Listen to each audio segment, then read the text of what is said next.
What can we do about climate change?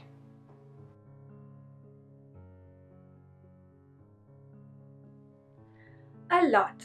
It is said that the unique ability to cooperate to overcome challenges explains in large part the success of our species.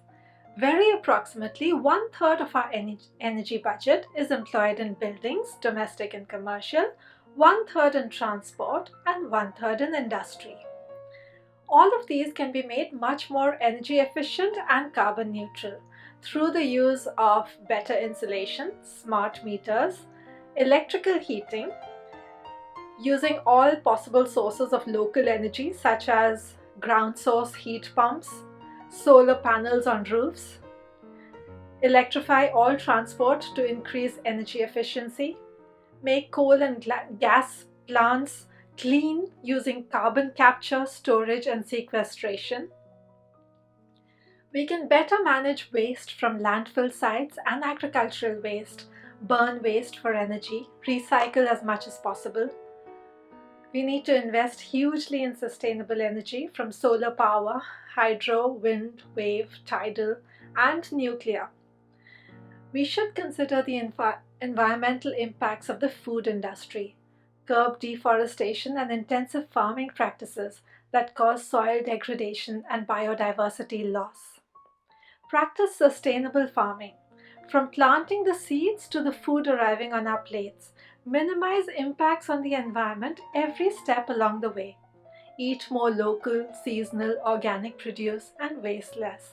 Our ability to buy cheaply food from all over the world comes at a cost. Consider a change of mindset. When we ask the question, can we afford renewable energy? Realize that this is not a choice. A stable planet is a prerequisite for any goals we may have.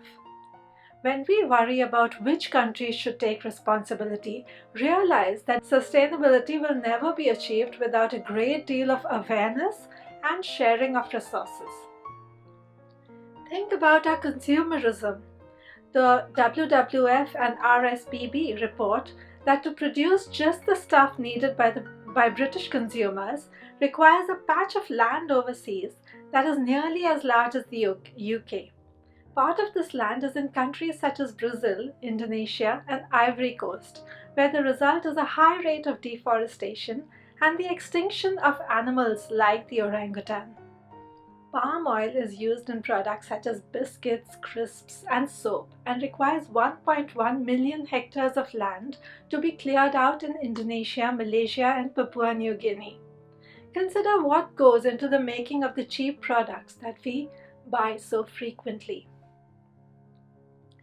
Because of the world's growing production of plastics, about 100 million tons annually, landfill sites are clogged and marine life threatened.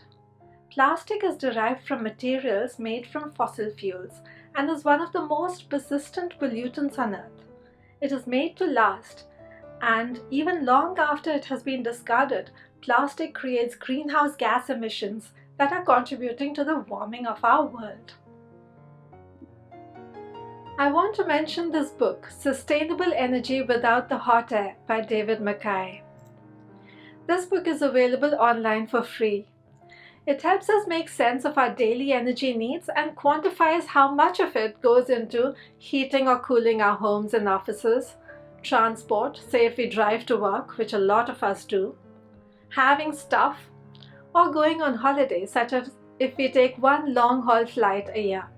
It puts everything into perspective using numbers that are easier to make sense of, so that we can make informed decisions about how best to bring down our energy bills and carbon footprint.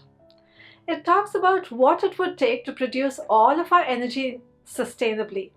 He points out that we would be looking at nearly country-sized farms covered in solar panels, windmills, or biomass plantations, and large areas of the sea as well and the coastline taken up by offshore wind, tidal, and wave farms.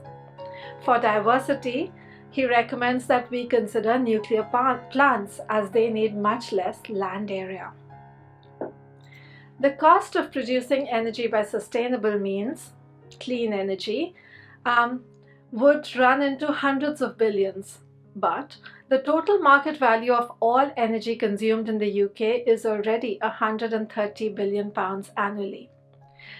And the UK is borrowing some £400 billion to ward off recession in the wake of the pandemic, which is probably just a minor side effect of human encroachment and habitat destruction.